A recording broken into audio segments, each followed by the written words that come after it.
Baião de Dois é um prato típico do Nordeste e também uma canção de Luiz Gonzaga que diz assim: capitão, que moda é essa? Deixa a tripa e as colher. Homem, não vai na cozinha, que é lugar só de mulher.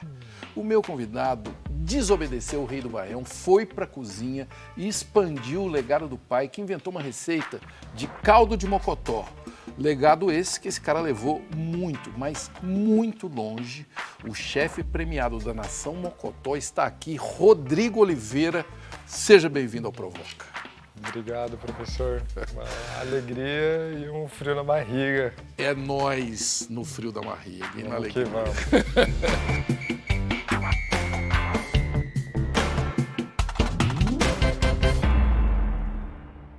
Você é um desses fenômenos, né, que surge de uma periferia em São Paulo com um restaurante e ganha o planeta, literalmente, reconhecido por chefes aí, renomados e tal. Eu quero começar com uma mini aula. O que é o mocotó, o caldo de mocotó? É uma receita muito simples, como já se imagina, né, pelo ingrediente principal.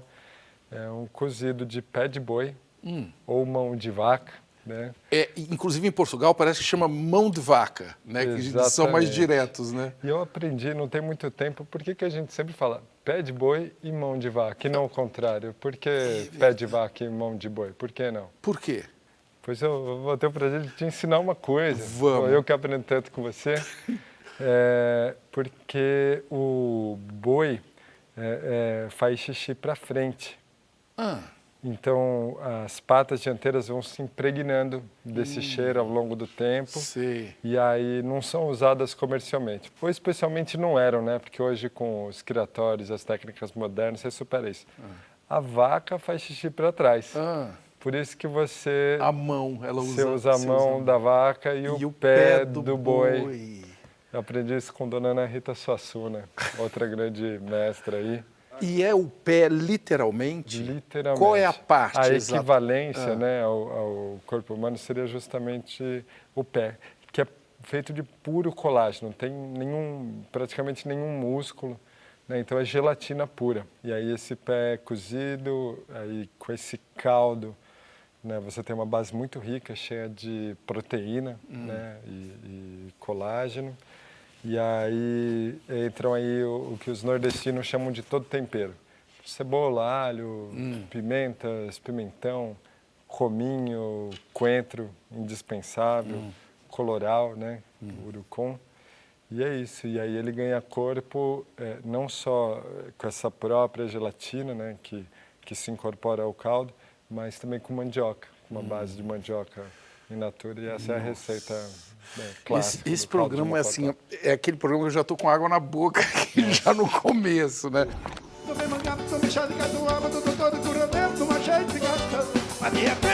O caldo forte, fez o milagre da buraca,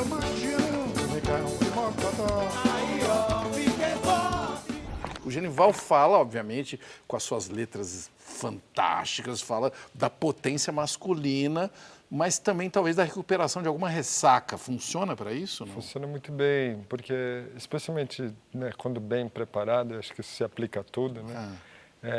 É um prato super equilibrado, que tem uma boa dose calórica, mas tem pouca gordura e pouco carboidrato em si. E eu estou surpreso que é pouca gordura. É uma boa notícia para quem também acha que é uma coisa gordurosa. Ou... Especialmente se tem o cuidado de retirar a gordura durante o processo, que já não é muita no começo. Por exemplo, uma picanha proporcionalmente tem muito mais gordura do que um mocotó.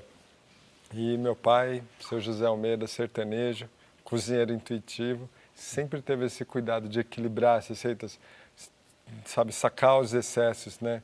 Não muita gordura, não muito sal, não muito cozimento, perdendo assim a textura das coisas. Então isso já vem dele. Então desde a primeira receita de caldo de mocotó, isso já valia. Meu pai sempre falou que a medida dele era na mão e no coração. Né? E eu ouvi de um chefe, um grande chefe, um amigo espanhol, ele diz assim, que na cozinha a diferença entre o ordinário e o extraordinário está num grau e num segundo.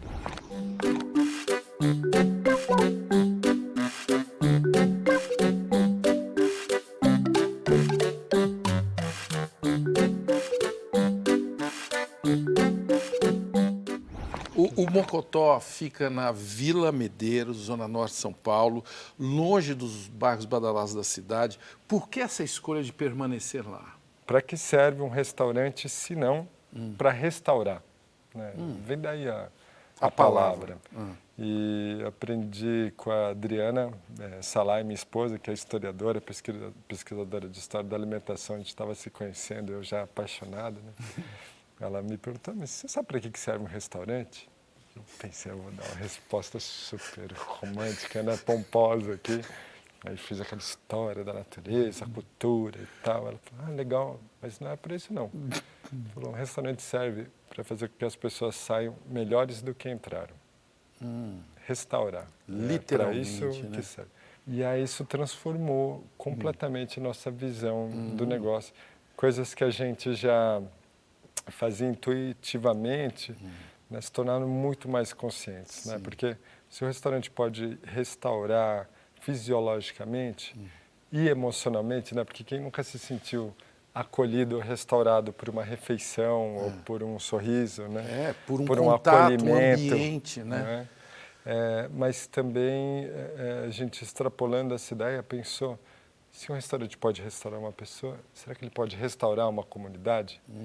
E aí percebeu que talvez o propósito maior, sabe, do nosso restaurante seja restaurar uma comunidade inteira. E aí aparece uma galera do Tatuapé que foi lá e queria o Mocotó no bairro deles, porque é muito mais legal. Como que foi essa história? Puxa, agora é fácil dar risada, mas eu demorei um tanto para né? digerir essa mensagem. Foi, enfim, no final do expediente de domingo, ou melhor, no começo do expediente de domingo, recebi uma mensagem, né, através das redes sociais de uma mulher dizendo que tinha ido na noite anterior ao restaurante com mais 15 amigos e que tinha ficado chocada com a localização tão perigosa e precária do restaurante, que ela e os amigos ficaram inseguros. E por que não abrir o Mocotó num bairro mais adequado, onde tem tantos outros lugares de sucesso, como, por exemplo, o Tatuapé. E até legal a gente falar que o Tatuapé é um bairro com uma cultura riquíssima, que preserva essa cultura. Então, assim, esse certo elitismo meio boboca não é do Tatuapé apenas, é de todo mundo, é do ser humano. Não representa o Tatuapé, nem a Zona Leste, nada. Mas o chocante para mim foi essa altura do campeonato, né? Já são quase 50 anos. Esse ano o Mocotó acabou de completar 49 anos. A gente ainda tem que explicar isso. E a banalização do preconceito, da ignorância, tratado com uma naturalidade tão grande como se estivesse reclamando do ponto da carne. Olha, eu fui comer no Mocotó e achei que o baião não estava quente. Eu não gostei da carne, achei que veio mal passada. Com essa mesma naturalidade, alguém deprecia uma comunidade inteira.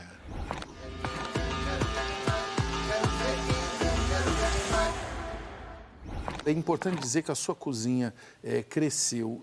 Hoje você está no Mercado Municipal de Pinheiros, no IMS, em shopping e até em Los Angeles. O que muda e o que se mantém igual? Acho que a essência é o que nos guia. Na gastronomia tem essa ode ao exclusivo, né? Quanto mais raro, quanto mais caro, quanto para menos gente, melhor, né? Então, por que não, num país em que as diferenças são tão gritantes, a gente não vai nos mesmos hospitais, a gente não frequenta as mesmas escolas, a gente não mora no mesmo lugar, será que na hora de comer a gente não podia estar um pouco mais perto? Então, essa é uma das nossas maiores propostas, né? Por exemplo, né, quando a gente diz que acolher bem sem olhar a quem. Acolher bem sem olhar a quem, é o que está na sua camiseta. O que é esse... Porque você vê, esses grupos não se encontram com frequência, né? Quando se encontra é mais dentro de uma relação de serviço, né? E como é que essas pessoas vão ficar confortáveis se encontrando, por exemplo, num balcão de bar? E a gente percebeu, e isso acontecia no Mocotó. Vai o dono do banco, vai o motoboy, vai o artista da TV, vai a família do bairro, vai o grupo de amigos da escola, vai o pessoal do trabalho ali, e todo mundo ficava bem. E aí a gente percebeu que é justamente porque eram todos tratados da mesma maneira. E, obviamente, né, sempre nivelando por cima. Né? Mas é uma receita... na prática, difícil de equilibrar. Qual né? é a principal dificuldade? Custo é uma delas, porque pô, a excelência tem um custo. Então, como é que você faz para ter o melhor produto, mas ainda ter um bom preço? Então, e para isso, só exemplificando, uma das respostas é giro, né? Você precisa ter volume para diluir os custos que pode diluir e ter ainda, sabe, um superproduto. Criatividade é outro. Então, se a gente quer usar a melhor carne do mercado, a gente não vai poder usar filé mignon. Então, a gente tem que usar outras partes que entregam tanto ou mais sabor, mas que demandam mais pensamento, mais engenhosidade e tal. Quem inventou os dadinhos de tapioca? Porque foi o Mocotó? Sim. Porque hoje você encontra dadinho de tapioca assim, em Pequim. No mundo todo. No mundo inteiro. Um prato orgulhosamente feito na quebrada, nascido ali. Que coisa com muito orgulho. fantástica. E a gente prefere ver, né, essas receitas aí reproduzidas mundo afora, mais como homenagens do que como plágio. Tá. Porque, afinal, uma receita não deveria ser de ninguém, né? Há pouco tempo, um amigo me mandou uma foto de uma gôndola de supermercado com dadinho de tapioca sabor carbonara. Olha aí. Olha o perigo. Esse é o perigo do modismo, sabe? Teve 2 modismos que me abalaram muito. Um foi o tomate seco. Tudo tinha tomate seco. Você ia comer qualquer coisa, tinha que ter tomate seco. E o outro foi o shoyu, que eu amo o shoyu, só que assim, num verão na Bahia, eu só encontrei tomate seco e shoyu naqueles pratos maravilhosos da Bahia. Não precisa, né? Não. Menos é mais. Pronto, agora eu vou levar ao forno a 180 graus. Joga na minha cara, vai. Apenas joga o cabelo, desliza. Ô, gente, não ri não. A cachaça é algo que você resolveu se dedicar e ir atrás dela. Como é que foi essa viagem? Sim, vendo as pessoas bebendo aquilo com tanto prazer, com tanta devoção, às vezes de maneira prejudicial, danosa, mas enfim, não era impossível negar que a cachaça despertava paixões. Né? Eu falei, preciso entender como que é isso. Aí primeiro foi degustando, tentando adestrar o paladar. Aquele bicho raivoso ali. Sim, né? porque para os destilados não é fácil, né? Você precisa ir treinando a boca. E aí eu comecei a ler tudo que podia para entender o que é cachaça. E aí, com muito pouco material disponível na época, logo se esgotou, já tinha lido tudo possível. Aí comecei a ler manuais técnicos da Embrapa de como produzir cachaça, das variedades de cana, mas também não tinha tanta coisa e era muito técnico.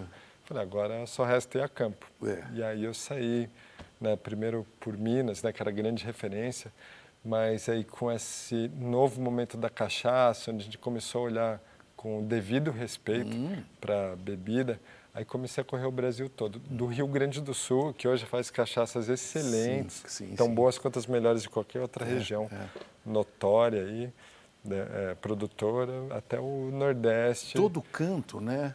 Paraná tem cachaças incríveis. Maravilhosas. Estado de São Paulo, nem se fala. Sim, o Espírito Santo faz algumas das melhores cachaças. A gente está, inclusive, produzindo uma cachaça especialmente para o Mocotó lá, com a Princesa Isabel, que faz um blend de madeiras nativas, que é talvez um dos grandes trunfos da bebida dentro do cenário internacional, porque o mundo envelhece suas bebidas em carvalho. Alguns tipos diferentes de carvalho, mas carvalho.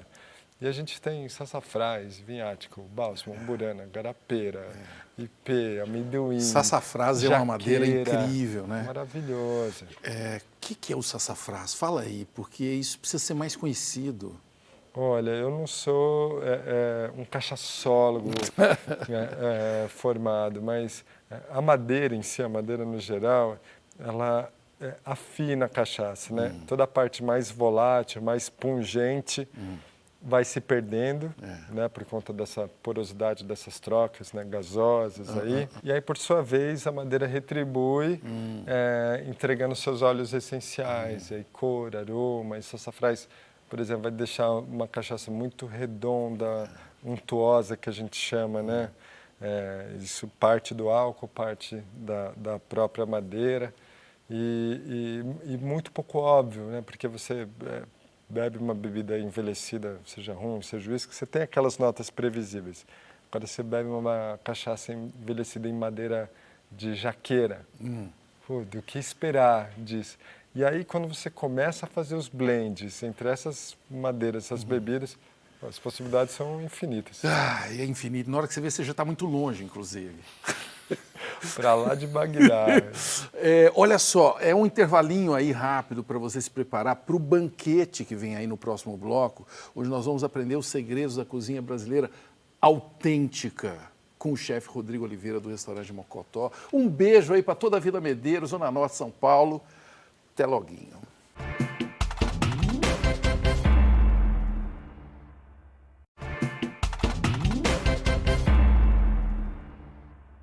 Não tem como fugir, nem precisa do mestre Luiz Gonzaga. Olha só, minha vida é andar por esse país para ver se um dia descanso feliz. O meu convidado, Rodrigo Oliveira, chefe do Mocotó, andou o Brasil inteiro para aprender os segredos de algo chamado cozinha brasileira autêntica. Ô, Rodrigo, vamos começar por aí. Existe cozinha brasileira autêntica? Que bicho é esse? Esse simbolismo de dizer o que é autêntico é muito delicado também, porque pensa a cozinha nordestina sem coentro, ou sem coco. Né? Você falava da Bahia, né? Imagina uma moqueca sem coco, ou sem dedê. Tudo isso é coisa trazida e aclimatada, não é autóctone daqui. Sim. Então, e a gente já recebe isso, já entende isso como brasileiro, autêntico da terra, original. Né? E uma coisa que eu acredito é que uma cozinha que não se conecta com o seu contexto, né? Com o seu território. O seu lugar, é isso aí. E com o momento que você está, ela tem menos chance de fazer sentido, porque a cozinha do Mocotó é uma cozinha sertaneja. Autêntica? Eu acredito que sim, é uma cozinha sertaneja feita por sertanejos e com o propósito de exaltar e mostrar o valor do sertão, mas que se relaciona com o contexto paulistano, suburbano, cosmopolita, e com esse momento mundial da cozinha. Eu costumo falar para os meus meninos e meninas lá no restaurante que tem que olhar para o nosso quintal, mas sem dar as costas para o mundo. Na comida também, sempre copiar o que as nossas mães faziam, né? Tem muito valor porque pouca gente ainda conhece essa comida nossa, né? Mas eu acho que pegou e não vai cair mais nunca.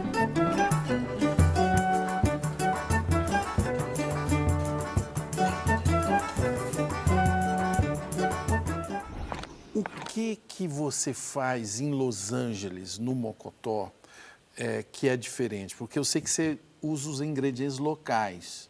O que muda, por exemplo, num prato? Muito legal falar sobre isso. É claro que o ingrediente brasileiro é fundamental para se apresentar uma cozinha brasileira. Mas se a gente ignorasse que está num contexto de exuberância, de produtos extraordinários, seria um grande desperdício, né? Um erro. Por exemplo, dadinhos de tapioca lá. Você tem a tapioca, que é um produto estável, leve, fácil de transportar, e o queijo, que é um produto perecível, que precisa de refrigeração, caro, e que é muito melhor que esteja sendo produzido lá. Só que não tinha queijo de coalho, então a gente encontrou o melhor resultado usando a combinação de 2 queijos locais. Aí é o famoso caldo de surucu, né? Martin McFly deve estar muito orgulhoso que até o relógio do rapaz está comendo um alimento. Observe que o carro de Speed Racer tá ali atrás, são muitas camadas, minha gente. É um Mirabel de maluquice. Já dizia Cervantes, não existe maior loucura no mundo do que um homem entrar em desespero. Opa aí, velho. Aí a verdadeira esponja de piloura, de vareio, que no bom português é a popular louquice. Isso aí é isso. Como é que chama dadinho de tapioca em Los Angeles? Dadinho. Dadinho! Essa é uma discussão que a gente teve muito.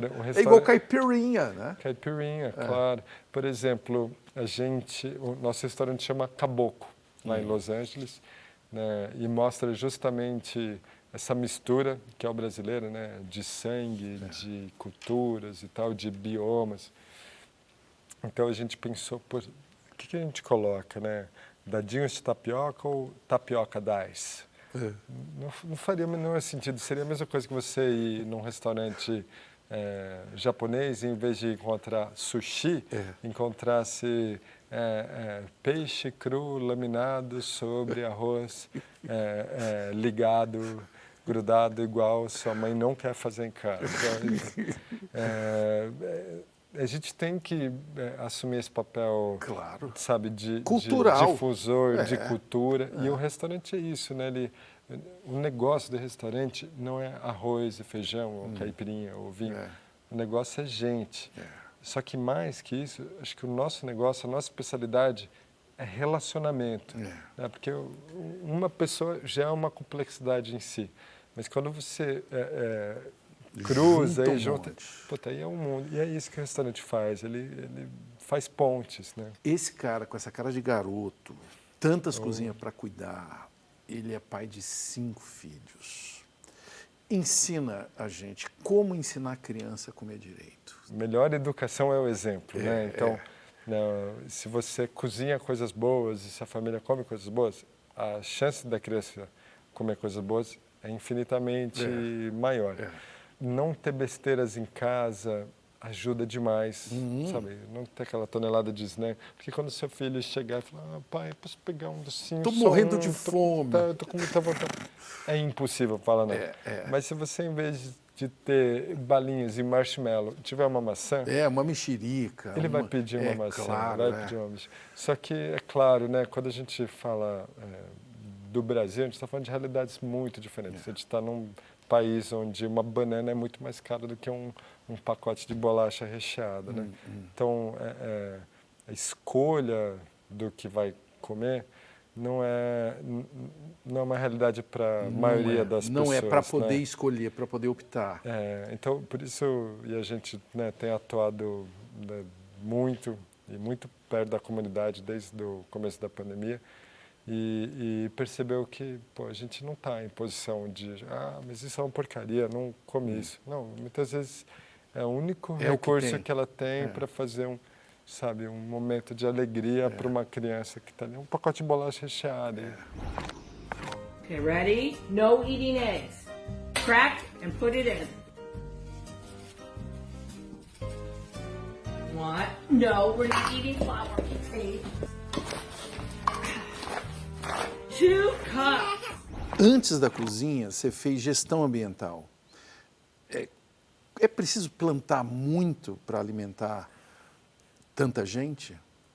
Sim, a gente precisa plantar muito, mas com certeza menos do que a gente planta hoje. A gente tem uma área gigantesca dedicada à agricultura, né, a todo esse sistema agro-silvopastoril aí, mas a gente precisa plantar melhor, acho que essa é a palavra. E muitas vezes se mede a eficiência de um sistema pelo rendimento de um produto. O sistema convencional entrega X toneladas de soja por hectare. E o sistema orgânico entrega meio X, ou 2/3 de X. Só que a gente esquece que num sistema orgânico ou agroflorestal, bem agroecológico, bem manejado, você entrega, às vezes, talvez 50% de soja, mas você entrega também milho, você entrega feijão, você entrega vegetais, você entrega frutos. Então, enquanto um sistema convencional, às vezes, entrega 20 toneladas de alimento num hectare, um sistema agroecológico diverso pode entregar 40 toneladas. E agora, inclusive, com o contexto de guerra, de Ucrânia, de fertilizante, etc., a gente viu coisa acontecendo no agro no Brasil, porque é bom dizer que tem gente que planta soja orgânica, né, em Goiás, no Mato Grosso, e esses caras agora têm uma outra experiência de não precisar de fertilizante, e os caras que usavam fertilizante desesperadamente querem produzir orgânico. Sim. Leva uns 5, 10 anos Sim. para fazer acontecer. E esse é para mim, por exemplo, plantar orgânicos, e a gente tem um sítio que produz orgânicos aqui no Vale do Paraíba, certificado também, mas o orgânico é só um meio, ele não é um fim.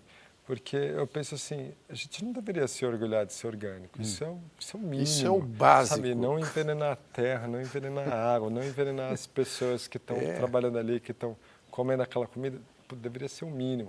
Agora, a gente está aprendendo com um cara, o João Paulo, algo muito valioso. E ele é um cara dedicado à agrofloresta e ensina todas aquelas mágicas, alquimias ali, sabe, de construir vida com esterco, com culturas sucessivas, com adubação verde e tal. E aí uma pessoa que estava olhando falou, nossa, muito doido esse negócio. Falou, doido mesmo. Mas sabe o que eu acho doido também? A gente pegar uma área, arrancar todas as árvores. Aí depois você pega, você traz um monte de produto de fora, coisa química que você nem sabe o que é, e põe na terra. Aí depois você planta uma semente que uma pessoa fez num laboratório. E aí você, para essa semente crescer, precisa colocar um produto químico. Via produto químico lá. Você não sabe o que é. Aí depois, para isso não morrer, você precisa jogar veneno. Sabe o que eu acho isso muito doido também? Sensacional. João Paulo, esse cara. João Paulo, esse é um gênio, assim. Você voltar um pouquinho no tempo, antigamente era super normal as pessoas fumarem no avião, não usarem cinto de segurança. E hoje é tão óbvio pra gente que isso faz parte do nosso cotidiano. Nos investimentos no futuro vai ser exatamente assim. A gente não vai mais poder ignorar o impacto dos nossos investimentos. O que o nosso investimento está fomentando no mundo. Cada vez mais as pessoas falam sobre ESG, que são os aspectos ambientais, sociais e de governança dos investimentos. Cada vez mais as pessoas vão falar de impacto. Qual é o impacto dos meus investimentos no mundo? O que ele está causando? Que tal você refletir sobre isso? O que o seu dinheiro está fomentando? O Siddhartha Ribeiro esteve aqui e virou vegetariano. Eu não posso mais comer, enfim, a minha costelinha de porco com ele. E ele falou de crueldade na criação e abate de bichos. Eu posso comer mocotó com a consciência tranquila? Essa é uma discussão profunda também. Hoje o mercado tem um modelo, que não é o único modelo, e nem sei se é o predominante aqui no Brasil, mas está presente aqui também, de uma criação totalmente antinatural, seja frango, seja porco, seja boi, mas algo que nem de longe lembra o que é a expressão natural desse animal, na sua relação com o ambiente, com a comida. E com certeza isso é muito prejudicial. É ruim para o animal, é ruim para o contexto, para o ambiente que ele está, é ruim para o mercado, porque fomenta uma cadeia muito injusta também. E, por fim, é ruim para a nossa saúde. Isso é um ciclo que se fecha, só que é um ciclo perverso, né? Só que, por outra parte, a criação de animais, ela está presente, acompanha a história da humanidade. A ciência, ela tem um papel fundamental para virar esse jogo. Então, quando a gente consegue medir que um pasto bem manejado consegue capturar mais metano e mais carbono do que a floresta no seu ápice assim, de captura, porque tem uma curva, né, nessas florestas, né, nesses sistemas de captação desses gases. E quando a gente vê, né, que esses pastos perenes são muito mais eficientes do que a floresta no seu momento mais eficiente, aí você pensa, opa, talvez isso seja parte da resposta. Então, sim, a gente pode comer carne, eu acho que a gente não precisa comer carne, a gente tem uma dieta hoje, a gente pode ter uma dieta tão variada que a carne não é necessária, mas a carne é possível E acredito mesmo que nos sistemas bem manejados, esses animais que sempre tiveram aí, sabe, em muitos contextos naturais pelo mundo todo, e aos milhares, né, rebanhos de milhares de animais, são a peça fundamental para a gente reverter isso, porque a gente não pode falar mais só de equilíbrio, a gente precisa reverter, tomar ações que nos deem alguma chance, porque acho que agora está claro. Consertar o estrago. A gente precisa olhar para cima. Desmonte pra desmate, desvario. Liberam a floresta no Brasil. Pro agrobis e pra mineração. Pra hidrelétrica, pra exploração. O que o índio viu, previu, falou. Também o cientista comprovou. Desmate aumenta, o clima seco aquece. Amata o céu e a terra que estarrece. O pessoal da internet quer falar com você Oba. aqui. Olha aqui, Rodi Azevedo. Pergunta se ele já provou um pastel melhor do que o da Sueli da Avenida Loreto. Olha, pastel histórico da Sueli, ele não só é bom, delicioso, como é enorme. Assim. Enorme, ela é generoso. Sim, mas a quebrada está muito bem, a cidade como um todo, né? Nós falando do nosso pedaço ali, na feira de sexta-feira na Vila Sabrina tem um ótimo pastel, na feira de domingo ali numa travessa da Avenida Nossa Senhora do Loreto tem um ótimo pastel. E a Sueli, você não precisa do endereço da Sueli. Quando for 5 da tarde, só chegar na Loreto, onde você vê uma fila se formando, todos os dias, todo santo dia, faça show, faça É sol. o software lá. da Sueli que está sendo ali, fazendo um download, o pastel da Exatamente. Sueli. I will not let us fade away. It's not a price I wanna pay, and it's not too late. No, we lost our purpose. Nós falamos da Sueli, me deu essa vontade, assim, a playlist da periferia gastronômica da quebrada. Você pode começar comendo uma galinhada no Dema, que está ali na Gustavo Adolfo, impecável, deliciosa. A feijoada do Salsa, que é um restaurante vizinho que está lá há quase tanto tempo quanto o Mocotó, ou há tanto tempo quanto o Mocotó, devem ter a mesma idade. Puta, uma feijoada boa como poucas na cidade. Tem na Vila Maria o Nação Nordestina do Luciano, o Barnabé no Edu Chaves, do Jance e do japonês, né? Um japonês com uma belíssima casa do norte. Tem o Mocofava, que é um lugar histórico, do tio Gersino e do Fofo, meu primo, já contei o apelido dele aqui, que é o Anderson, que começaram junto com meu pai, e foi, né, dessa dissidência que nasceram Mocotó e Mocofava. Então, tem muito motivo para Sabe o que é fascinante? Daria para fazer uma playlist, imagina, do Brasilzão das quebradas.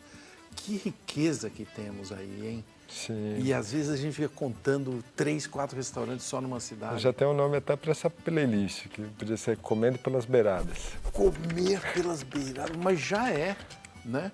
Já começou então isso. Demorou, simbora. Bora nessa. Olha aqui, no próximo bloco nós vamos pegar a estrada com a família pernambucana do Rodrigo Oliveira, que conquistou o mundo com o poder no Mocotó. Até loguinho.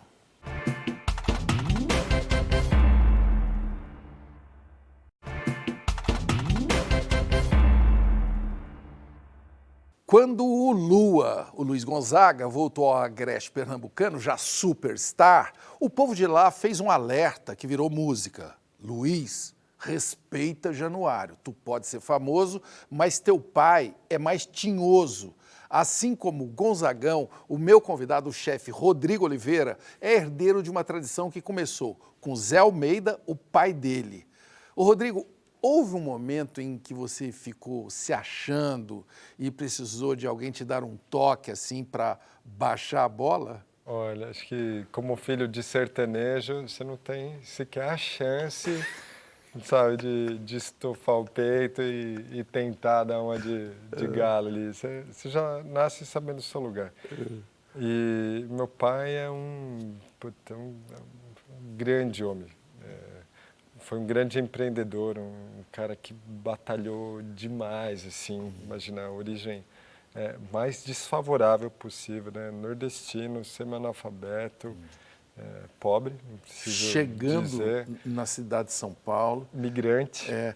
É verdade que quando ele chegou na Vila Medeiros, ele estava atrás, inclusive, de malharia, de um negócio para resolver a situação financeira dele. Ele né? trabalhou na feira, trabalhou em metalúrgica, fundição, teve uma malharia com os irmãos.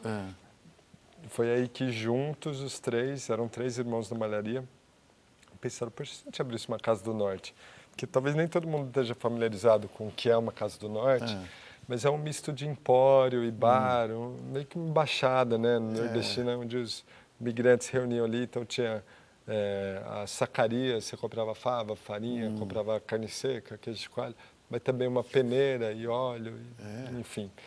E, no fundo, normalmente tinha um balcãozinho onde você preparava alguma coisa, onde você tomava uma cachaçinha. E a Casa do Norte, né, que os irmãos Almeida, esse era o nome da Casa do Norte, montaram, não era diferente. Luiz, respeita Januário. Luiz, respeita Januário. Luiz, tu pode ser famoso, mas teu pai é mais tinhoso. E com ele ninguém vai.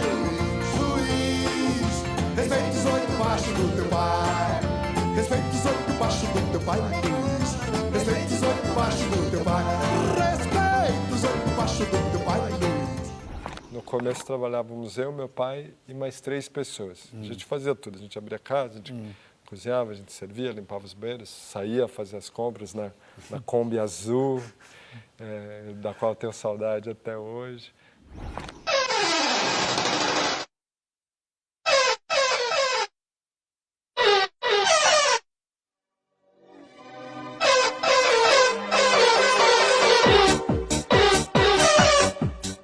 Tem uma história aí que teve uma época que você começou a fazer mudanças lá, você já estava, né, administrando o Mocotó e tal, e o seu Zé viajava, voltava, olhava e não gostou.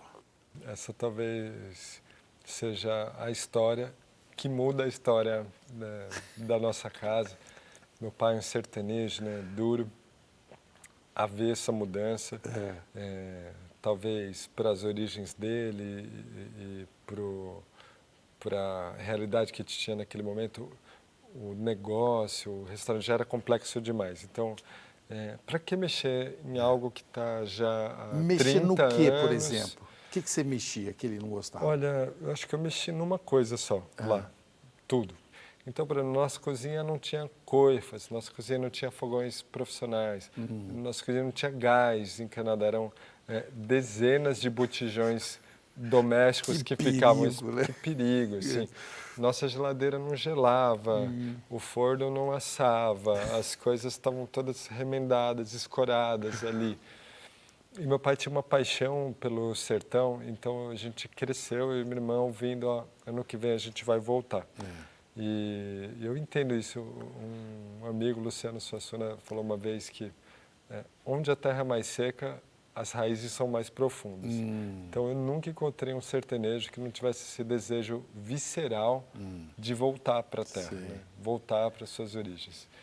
E então, talvez por isso, ao longo da vida, meu pai tenha investido muito mais, né, na fazenda. Na fazenda lá em Pernambuco. Lá em Pernambuco, na terra natal da minha mãe, do que no restaurante. Já faz 3 noites que pro norte relampeia, asa branca ouvindo o ronco do trovão. Já bateu asas e voltou pro meu sertão. Ai, ai, eu vou me embora, vou cuidar da plantação. Já bateu asas e voltou pro meu sertão. Ai, ai, eu vou me embora, vou cuidar da plantação. E eu sentia que se eu não cuidasse do negócio, da estrutura em si, aquilo ia se desmanchar. Só que aí foi justamente quando ele viajou para o sertão que aí eu consegui fazer a primeira grande reforma. E aí que eu falei, caramba, é isso mesmo. É isso que tem que ser feito. feito. Eu não sei se eu tenho o talento ou conhecimento necessário, mas eu sei que... Que é isso que tem que ser feito. No começo ele não queria nem que você fosse para a cozinha, não é isso? Não, ele não me queria no restaurante. Eu saía da escola, nunca deixei de estudar nesse período. Meu pai, mesmo tendo tido pouquíssimo acesso à educação formal, sempre me estimulou a minha irmã, porque eu fiz, né, você falou bem, gestão ambiental, só que eu larguei gestão para fazer engenharia ambiental. Sim. E aí, super engajado nos cursos, né, representante de turma lá, descobri gastronomia, através de uma colega de classe cujo irmão estudava na Embi Morumbi, que foi o primeiro curso de gastronomia do Brasil. Cara, você vai aprender que a isso, cozinhar. na faculdade, Você vai aprender a fazer que molho, feijão. Isso mesmo. E a administrar restaurantes, e a fazer fichas técnicas, e a, enfim, operar e tal. Na verdade, eu fiquei deslumbrado com o mundo que eu sequer sabia que existia. Até que eu larguei engenharia ambiental e fui estudar gastronomia, mas sempre com o apoio do meu pai. Mesmo ele sem entender bem. E naquela época, 2002, né? Eu comecei em 2003, mas em 2002 que eu larguei, eles falavam que ia fazer gastronomia, as pessoas falavam, médico do estômago?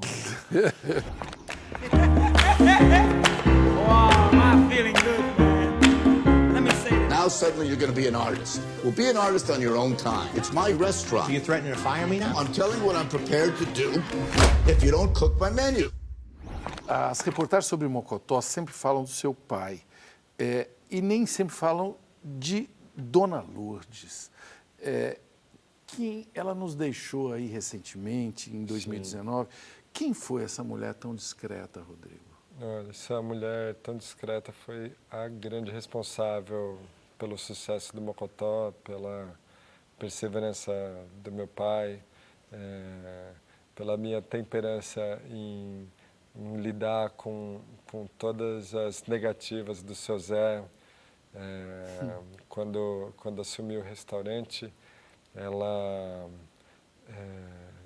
veio em meu socorro de imediato, porque né, comecei uma grande mudança lá. E, obviamente, eu não tinha conhecimento, a gente não tinha estrutura. E, em determinado momento, ela falou, meu Deus, o que eu estou fazendo aqui? Né? Como é que eu vou dar conta de tudo isso? E a expectativa maior era que eu falhasse mesmo, porque é um restaurante sertanejo, na Vila Medeiros, começado sem nenhum recurso, com pouquíssima experiência, não era para dar certo mesmo. E ela veio trabalhar comigo, ela nunca tinha trabalhado no restaurante, ela sempre ajudou meu pai, trabalhando muito, ela uma exímia costureira, uma pessoa com habilidades artísticas e manuais, sabe, fantásticas, talvez uma das pessoas mais talentosas que eu já conheci na vida, porque eu sou muito mais esforçado que talentoso. Prepare-se para acompanhar duelos épicos entre grandes chefes da gastronomia brasileira em uma disputa emocionante. Traz a nossa raiz, mas mostra também que a gente olha para o mundo. Eu acho o que incrível que está acontecendo com a comida nas mídias todas, né? Inclusive você está envolvido num reality, o Iron Chef, não é isso? Belíssimo. O que isso pode colaborar para melhorar o conhecimento que a gente tem da importância da comida? Acho que, primeiro de tudo, educação, né? Como a gente vê, por exemplo, na televisão, de programas que realmente te ensinam a cozinhar, mas também política pública. As crianças, os jovens deveriam aprender a cozinhar nas escolas. Antes disso ainda, deveriam aprender a plantar, entender como uma semente, que, por exemplo, você pode montar um celular, um desses mega smartphones que são tão potentes quanto um computador, em horas. Aliás, eu acho que deve ser montado em minutos, né? Um celular desse. Mas para você ter uma cenoura, você precisa esperar. Dá trabalho. 4 meses. A Alice Waters, que é chefe e restaurante na Califórnia, ela criou um programa nos Estados Unidos, que se espalhou para os Estados Unidos, chamado Jardins Comestíveis. E ela fala que uma criança que participa do gesto de cozinhar, ela tem é quase impossível que ela rejeite um alimento. Mas a criança que planta, colhe, cozinha, ela vai adorar esse alimento, porque é impossível você não prestar uma deferência de um produto que saiu das suas mãos, como uma semente que foi acalentado por tanto tempo, e a gente precisa entender isso. Os filhos comendo brócolis como se fosse um pedaço de picanha.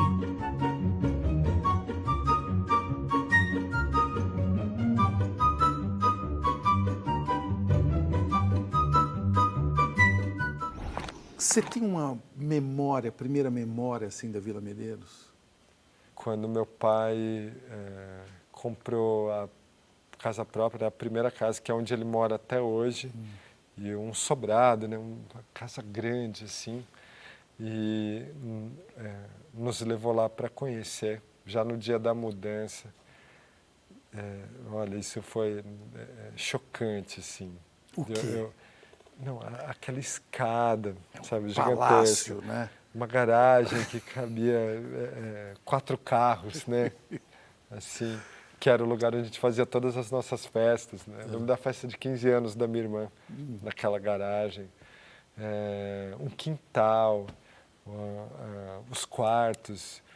Putz, foi muito especial. É a casa que meu pai mora até hoje, é onde eu cresci, a rua onde eu aprendi a jogar bola, andar de bicicleta. Bem, acho que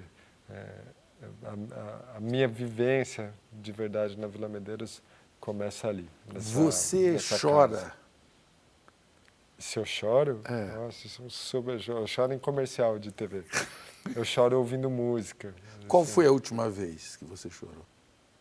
Foi ouvindo um relato num podcast de uma pessoa, né, que não falava o nome completo, mas ela contando de como que era a refeição, né, dela, e falando, é um podcast do Joio e do Trigo. E aí a entrevistadora fala, mas você, né, come mais ovo ou salsicha? Acho que tinha a ver com a pergunta anterior. Salsicha, ovo, e um sotaque sertanejo que é muito familiar para mim. Ela fala, não, salsicha, que ovo é coisa de rico, né? Ovo é coisa de rico. A gente está vivendo, né, num país onde uma parte da população acha que ovo é coisa de rico. Nossa, é muito... E eu me preparei muito para vir aqui para não chorar.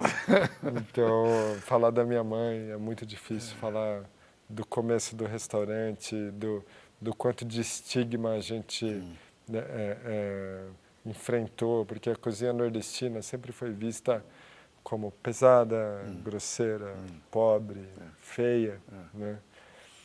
E como é que você vira isso para tornar isso um produto desejável no mundo todo, né? Como que um restaurante é bem sucedido, né? É o que fatura mais, é o que está mais cheio, é que oferece a iguaria mais fina.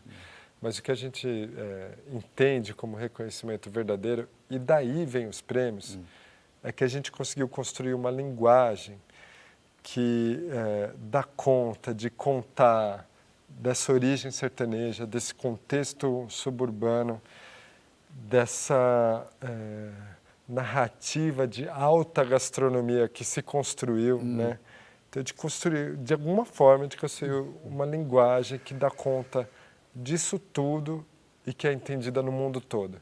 Que primeiro convencer o paulistano de que é legal sair, cruzar a cidade para comer baião de dois, a gente já entende que foi um grande feito. Mas fazer o mundo olhar para isso, desejar e reconhecer valor em algo que era tido como inferior, esse é o feito, sabe? Quando eu sonhei que estava em Moscou, dançando pagode russo, na boate Cossacou. Quando eu sonhei que estava em Moscou, dançando pagode russo, na boate Cossacou. Parecia ter um frevo naquele cai e não cai, parecia ter um frevo naquele vai e não vai. Mas Mas se até o frevo naquele cai e não cai, mas se até o frevo naquele vai e não vai. Entra cossaco, cossaco entra agora, na dança do cossaco, não fica cossaco fora. Entra cossaco, cossaco dança agora, na dança do cossaco, não fica cossaco fora. Ei! O seu Zé falava saúde, trabalho e solidariedade quando ele pedia nas suas orações. E você pede o quê? Não. Nossa, eu acho que eu não peço muito mais do que eu já tenho. Acho que saúde. No meu pensamento, se a gente tiver um ambiente saudável, né? Eu falo ambiente de trabalho, ambiente empresarial, falo o nosso contexto maior, que é a comunidade, um planeta saudável, pessoas saudáveis, a gente vai ter uma riqueza imensurável. O resto vem junto, né? Sim, e é claro que para você ter saúde, isso pressupõe muitas outras coisas, né? Justiça, igualdade, tolerância, enfim, né? Rodrigo Mocotó Oliveira, o que é a vida? Acho que a vida é uma maratona, ao contrário do que nos faz parecer, né? Que é uma corrida de 100 metros, rasos, com obstáculos, e que você não pode tropeçar nem piscar.